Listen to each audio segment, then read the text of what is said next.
In this unit, we will talk about conformity and obedience. Conformity is defined as behaving and thinking according to those around you, and even if you don't agree with them. Some examples of conformity relate to popular culture, just like when you follow the trends in clothing, music, foods, or entertainment. You may wonder, why do we conform? It is our inherent tendency to imitate the actions of others, and we often mimic the gestures, language, talking speed, and many other behaviors of the people we interact with. So these can allow our interactions to flow smoothly. And in social psychology, we do have two main types of influences.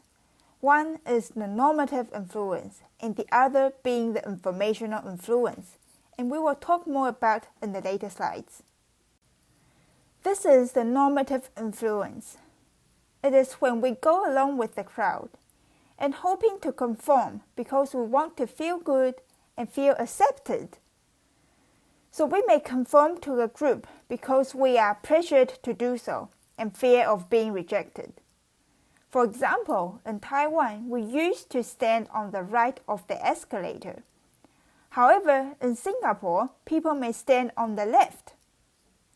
Another example is that you may laugh at a joke when you found not to be funny at all, but because other people are laughing, and you expected you to laugh as well.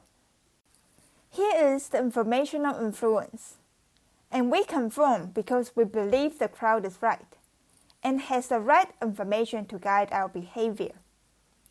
An example of this is, imagine yourself going to a high-end restaurant for the first time. You may be wondering which type of spoon or fork you should use, so you might start to look around and mimic what other people are doing or using. We rely on descriptive norms and act like other people around us because we strive to be accurate. So in the media, they may alter typical situations into descriptive norms, and people may overestimate the norms of drinking and may increase their drinking behavior. This is a famous conformity study by Ash. So they asked participants which line on the right, A, B, or C, has the same length as the one on the left. You may wish to refer to this video over here about the details of the study. The main message of the Ash study is that in almost all cases, even though participants knew that they were answering incorrectly, their concern for what other people might think about them overpowered their desire to say the right answer. So this is an example of a normative influence. There are factors that influence conformity. For example, the greater the number of people in the majority, the more likely a person will conform. However, there is an upper limit. So adding more people in the member doesn't increase conformity, and the number is at around 7. And the second factor is that when there is at least one dissenter, conformity rates will drop. And the last finding is that when responses are made publicly in front of others, conformity is more likely. Here are more findings after Ash's study. So researchers found that teenagers seem to be more likely to conform than adults. So this could be due to underdeveloped brain, but more research is needed. In addition, they found that participants conform less when they believe the Confederates can't hear their responses. And this also applies to when they are writing their answers down instead of saying it out loud. And finally, more conformity is found in collectivistic countries than individualistic countries. So collectivistic cultures place a high value on group goals over individual preferences. So in countries like Japan and China, they are predisposed to maintain harmony in their interpersonal relations. Now let's shift to talking about obedience. Obedience is an individual's compliance when an order is given from someone in a position of authority.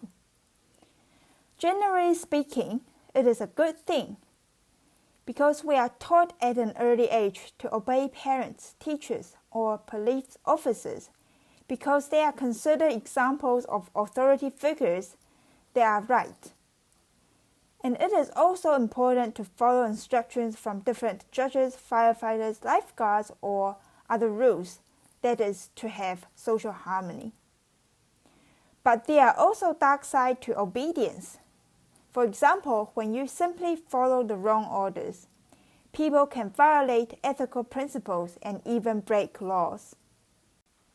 One of the most famous and dramatic experiments on obedience was by social psychologist Stanley Milgram in the 1960s. He wanted to know why so many people followed the brutality of the Nazi leadership during the Holocaust. This was the research advertisement that he used. He recruited participants to take part in a study to improve learning and memory. So he asked participants to teach students the correct answers to some test questions. And then they were asked to shock students when they gave a wrong answer and claiming that this will help them learn. However, the participants didn't know that the learners were actually Confederates and that they didn't actually receive any shocks. You may wish to follow the video link here to understand the whole study details. Imagine yourself being the participant in Milgram's study. Would you have followed the order to shock the participant? It was quite surprising that up to 65% obeyed to shock to the highest voltage. However, they found that people are less obedient when the students were in the same room as the participant, or when seeing other people refuse to give shocks, and when the experimenter gave orders by phone.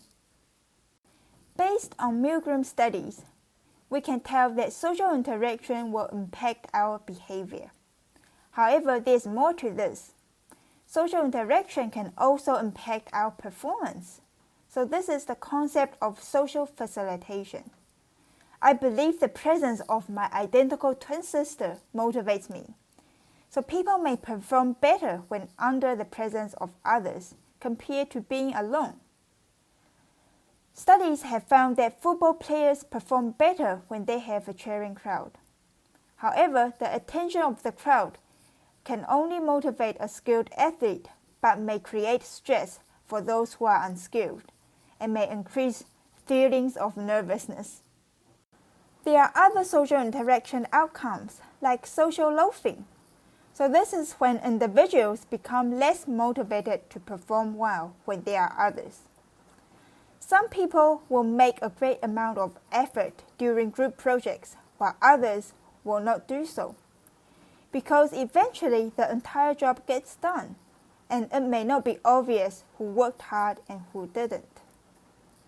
As a college student, you may experience social loafing while working on a group project. And this is the reason why in our class, for our group assignment, I only allowed 2 students to complete the task together. And social loafing increases when the size of group increases, so I limited the group number size to 2 students per group. After we talked about conformity and obedience, in our next unit we will talk about social comparisons. See you in the next video.